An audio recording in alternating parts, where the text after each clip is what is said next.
மூக்கு செஞ்ச மண்ணு அது மூணாறு, பட்டு கண்ணா செஞ்ச மண்ணு அது பொன்னூறு, காது செஞ்ச மண்ணு அது மேலூரு, அவ உதடு செஞ்ச மண்ணு மட்டும் தேனூரு.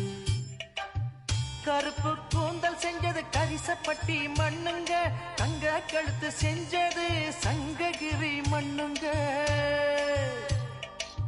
வாயழகு செஞ்சதெல்லாம் வைகையாத்து மண்ணுங்க, பல்லழகு செஞ்சது முல்லையூர் மண்ணுங்க.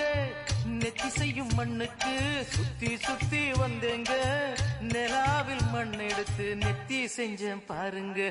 தந்தானே தந்தானே தந்தான குயிலே, சாமி தந்தானே தந்தானே என்னோட மயிலே. தஞ்சாவூர் மண்ணு எடுத்து தாமிரபரணி தண்ணிய விட்டு சேர்த்து சேர்த்து செஞ்சது இந்த பொம்மை, இது பொம்மை இல்ல பொம்மை இல்ல.